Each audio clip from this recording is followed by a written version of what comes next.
everybody? It's your man James, Mr. Glenn Treasure, back in with some more video action for you. Today, another stroll down memory lane as we find out why it's great. And for all you who are new to this, why it's great is where I take a back issue from the past out of my personal collection.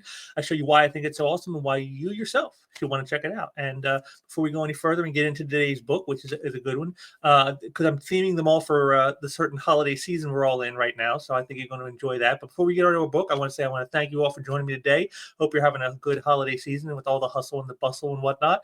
And to say that if you like what you hear here, drop a like down there to help out the algorithms on the place, because that's always appreciated. Also, be sure to leave any comments you got if you got anything you want to say about the book that we talk about. I always want to hear what the folks have to say.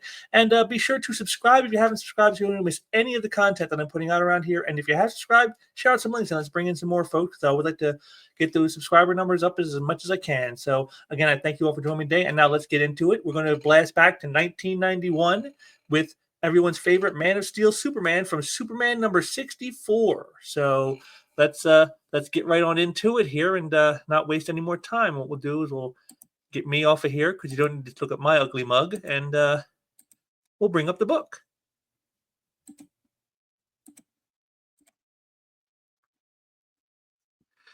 And there we go, Superman number 64. Now this is from 1991, even though it's dated, of course, on the cover. They were always dated a couple months ahead. It says February of 92, but it came out December of 91. And this is sort of a little special one because it's all about Christmas, but you see a side to Superman you don't normally see, and you get to really get a feel for who he is and why he does what he does. And I just like this image here with the whole Christmas themes totally basically surrounding him as he's reading a letter from someone asking for help.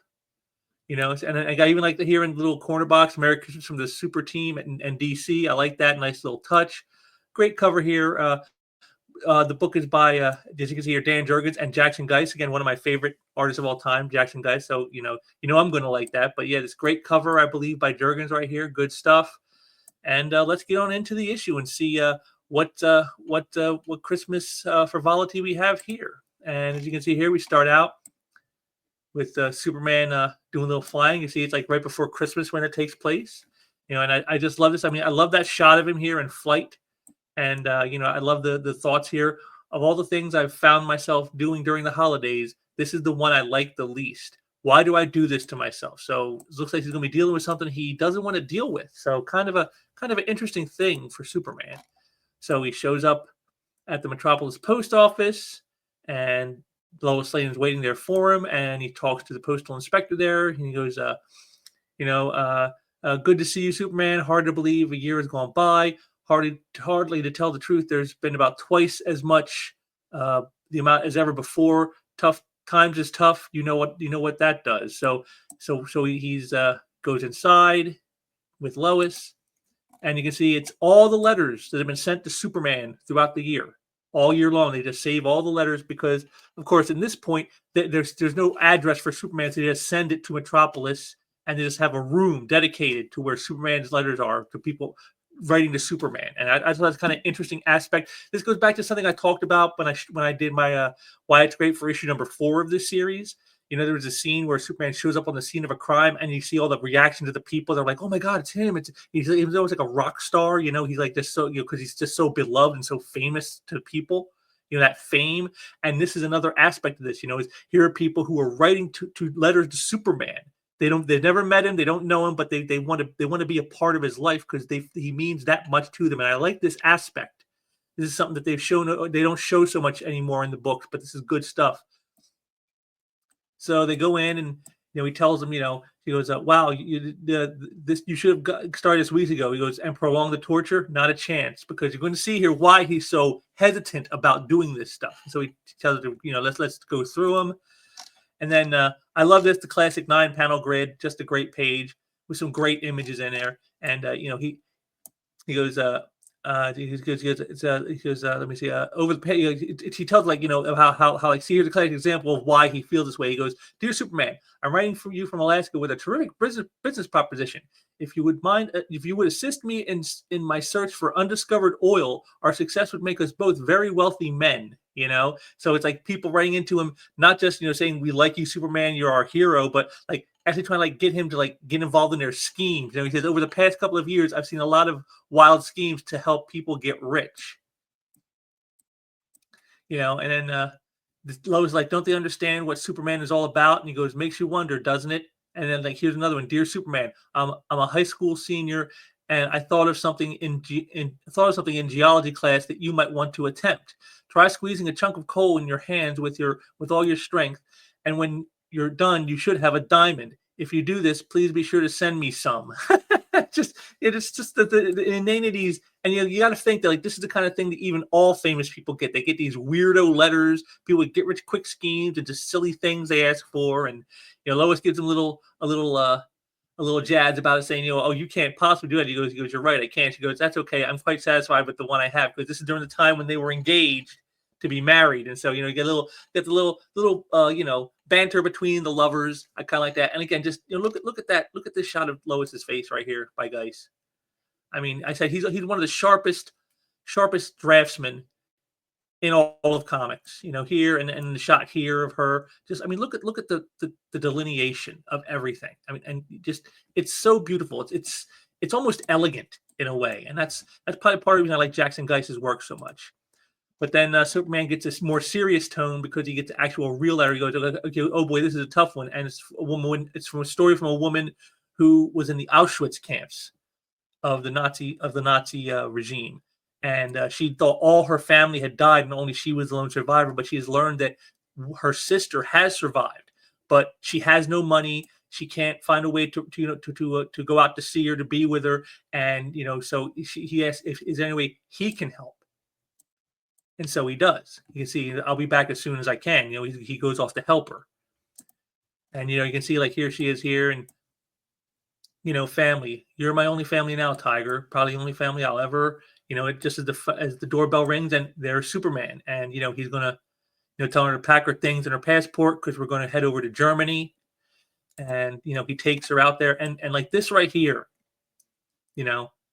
I still can't believe a man as important as you has the time to help me. And he goes, right now, Mrs. Schomer, you are the most important thing on my mind. See that this is the the heroism of Superman.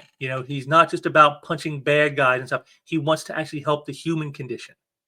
He wants to help people, and that's what this is. And there's the loving reunion, and then you see Superman's thoughts.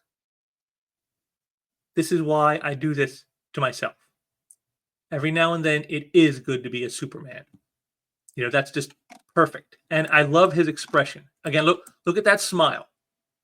A smile of satisfaction. Again, something you don't really see in the books today. This side to Superman, the more earnest side, as it were. So we head back to the post office. And, Lois says, she's been looking through the letters, trying to organize them for him. He goes, for the most part, he says, one tragedy after another. He goes, I know, that's why this tears me up so much. You can see it's really affecting Superman doing this. So when you saw in the beginning, when he's like hesitant to want to do it, you kind of understand why now. It's not that he doesn't care. It's just, it hurts him so much because he knows he can't help all these people, And so he goes through some more letters. He goes, look at this. Here's a letter from a woman who needs a heart transplant and can't find a donor. Here's another one from a man who can't even keep his family fed. I mean, these are problems Superman himself can't fix.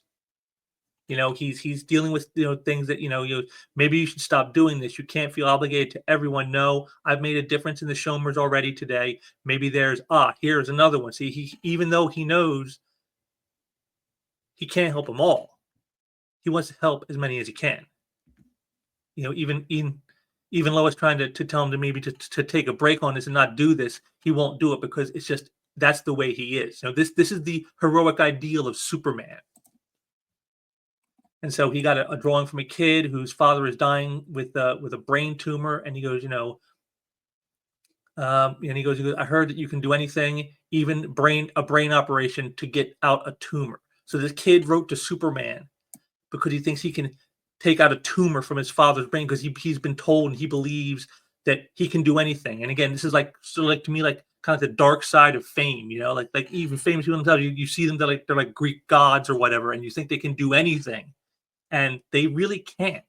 They're limited. Even Superman is limited in what he can do. And again, I just love the way they do this, the shadow, the way he shadows this, the way Geist puts in all this darkness, and then like just a part of the face showing. He's being enveloped by the sadness of knowing there's nothing he can do.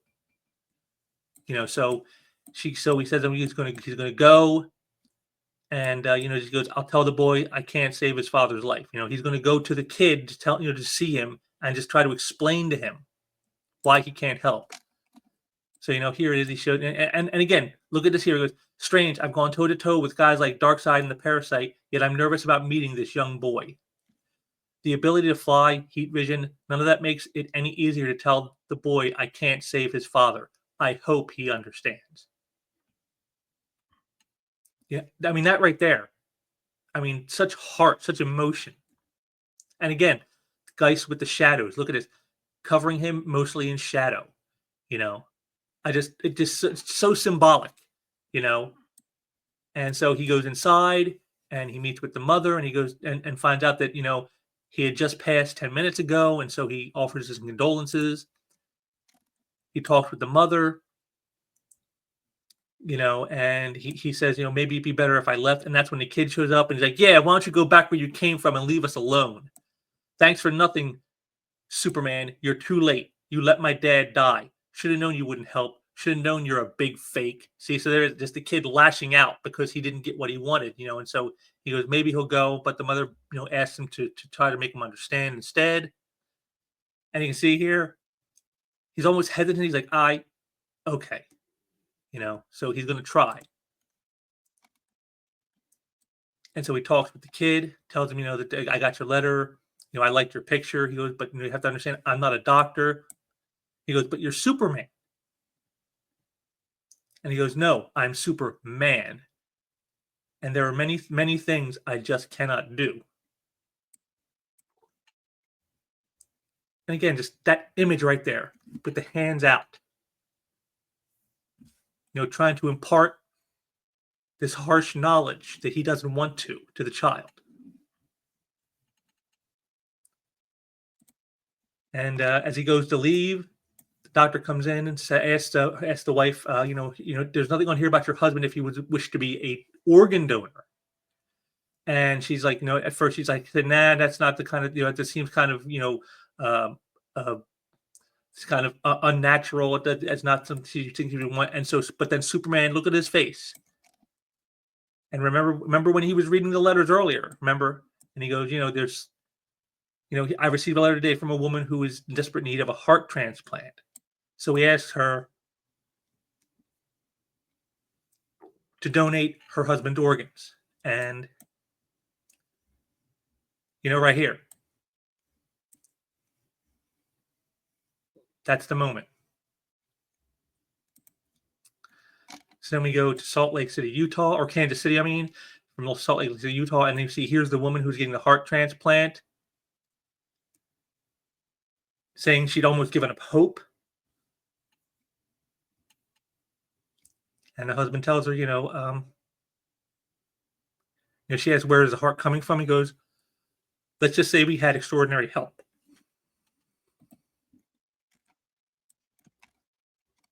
And I love this shot right here. Superman holding the heart. Now, please tell me, folks, and look at it. Please tell me I'm not the only one, okay? please tell me I'm the only one who sees Dr. McCoy right here. Tell me Jackson Guys did not draw this guy to look like DeForest Kelly. Please tell me I'm the only one who sees that the doctor looks like Bones. Please. But see, that's a little fun thing. I like that he threw this in. Obviously, I just love that. She thanks Superman and he takes off, and he can't believe the luck. Baldwin's heart is a perfect match for this woman's. Mrs. Baldwin really came through. Guess it proves that an ordinary person can make a bigger contribution than a Superman any day. And I just love these great shots that you see throughout the issue with guys showing Superman in flight. There's like a gracefulness to his lines. The way the cape flares and the way he puts in the shadows. It just I don't know what it is about Geis's art like that he gets like the detail, and yet there's almost a simplicity in all that detail. I don't know. I guess like I said, he is one of my top 10 favorite artists of all time. So then it's back to the letters with Lois, and she said there was one more letter he wanted to read, and this is about the Daily Planet. There was a Christmas party for kids, but because of you know, there was a strike, and so they're not going to do it this year. So they asked that, could Superman show up to like entertain the kids? They want Superman to show up and divert the kiddies' attention from the lack of toys. He goes, more or less, and he goes, but he has another plan. Not only am I going to go, but I think I may have a way to make the evening special for them. And so he goes and sees Dr. Emerald Hamilton, and he's talking to him about, this idea which might work. But what's this idea? Well, we'll find out here. He goes, but where are you going to get the toys from? He goes, let me see what I can do. And he calls up Bruce Wayne. And I love these last two panels. Bruce, he's almost completely in shadow in both of them. He goes, the gentleman line saying he's Superman. He goes, calling to wish me a pleasant holiday, no doubt. And you can see, like, he's not really up for it. But then he gets the lowdown, and he goes, I'll make the necessary arrangements with the Metropolis department stores and instruct them to send me the bill. So he's got the toys, and now him and Hamilton work on the rest of their plan, about how they're going to deliver the toys. He goes, propulsion will be a problem, though. He goes, the legend stipulates flying creatures that don't exist in this world. And he goes, let me make a quick trip to the zoo and see what I can work out. So then we go to the planet with Lois. She's there with the kid. She takes him up to the roof. And again, just you can see, I love that, the whole merriment right here. Just one panel, you got merriment. I like that. And then the kids go on the roof and they see it and they're like, look, what's that? What's that? And here it is. It's Santa Claus. Great. Just as I hoped. No one could see me covered in black like this. As far as these kids are concerned, these reindeer are flying Santa in. So you see what Superman's plan was. He gets Batman to donate the toys. And then he has Hamilton dress up as Kris Kringle. And he flies in with some reindeer so he can make it look like Santa's really showing up for the kids. You see here, it's a lot of excitement.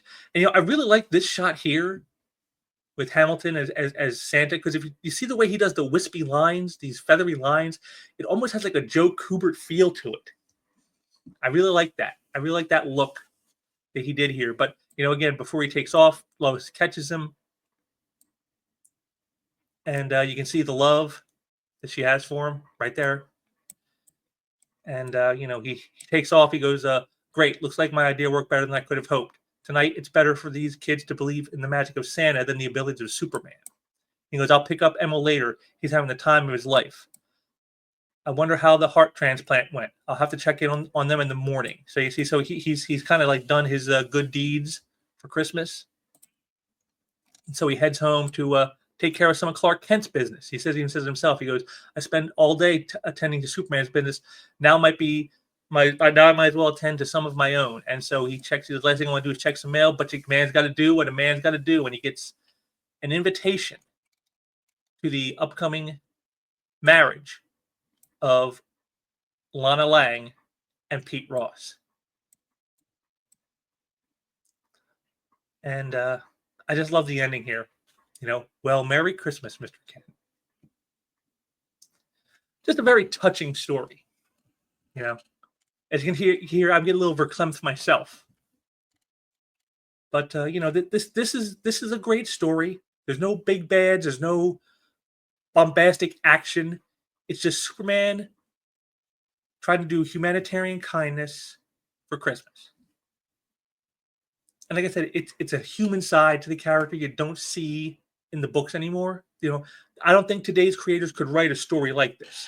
Jurgens masterfully does this. He creates so much emotion in this story. With all the various tales that people have. The heart transplant, and the kids for Christmas, and the woman wanted to meet her sister she thought was dead. It's all just very touching, and that's the best way to describe this issue. Very touching. I mean, if it doesn't warm the cockles of your heart, there's something wrong with you. But and Geis's, again, just his great line work and great use of shadows. Like I said, like this shot right here of him in the shadows, just a beautiful image. Knowing where to lay that shadow down to get the maximum effect. On the face down here and here, and just great stuff. But when he has to call for it, he can really pump it out, like the splash, of course, here of Santa Claus arriving. Beautiful stuff.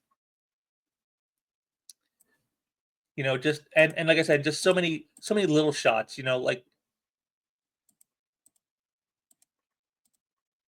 Like this, shot here. You know, Geis is, like I said, he's probably one of the most underappreciated artists of the last 30 years. I mean, again, look at the great shots of Superman in flight like this. The beautiful shots of Lois like these. Just he can do it all. He has, like I said, such a grace in his work. It's so detailed and so refined, and yet it's got an almost human quality to it. That it's an ethereal thing. I guess I don't know. Maybe that's why I like it so much. But Geist is one of my favorite. And like I said, Jurgen's story here is bang on. Right from Jump Street here. This is just a great story. A very human story. Like I said, it's and I like how they explored on how what this whole thing with the letters shows you how much the people think about Superman, what they think of him, how important he is to them. And so Superman does this as sort of a way to give a little of that back. And I like that. I like that a lot. That's like I said, it's a side you don't normally see to Superman, but they really get it across so well in this story. This is probably one of the best stories that Jurgens worked on in his long runs with Superman. Is probably one of his best, I think, and definitely it's the perfect Christmas tale. Superman doing what he can on Christmas to try to bring a little joy to people who otherwise may not have any to share. That scene with Bruce Wayne was perfect. With him all in shadow, like almost like he's dour, because you would expect he could be after having lost his parents the way he did. That Christmas would probably be a day that would kind of like irk on him a little bit, but yet Superman's able to bring him out of that with his good deed. Helping people without even trying to help. You know what I'm saying? And so it's just like I said, to me, this is like the perfect holiday season comic. If you want to give somebody a great Christmas story to read, have them read Superman 64. This is just, like I said, a perfect Christmas story. This is a Christmas story superhero style. That's the way I'll put it. A Christmas story superhero style. Superman number 64. Great stuff. Great story. Great art. Geis and Jurgens at the peak of their prime, doing probably, like I said, some of the best work they've ever done. So definitely check this one out. If you don't have it, go out and get a copy today. Don't wait. Get it now. Go out and buy one, and share it with someone you love, because, like I said, this is just, like, to me, the perfect Christmas story for anybody who likes superheroes. If anybody who likes, just well-told stories. And again, not a key issue of any kind. It's not going to be very expensive. You probably get a nice high-grade copy of this for like $5. It's not going to break your bank. And like I said, it's a perfect stocking stuffer. You want to get kids into comics? Try a book like this. This is right on the money. So definitely one you should want to check out. And there we have it, Superman 64, another one in the books. So I hope you guys enjoyed checking that out. And I'll be back again soon with some more stuff. I got some more of these still to go. A couple more I'm going to get out before the end of the year, as well as some other stuff I'm working on, some special things. You're going to have to see what that is, but I think you're going to like them when you see them. But I do thank you again for joining me today, and until next time, take care.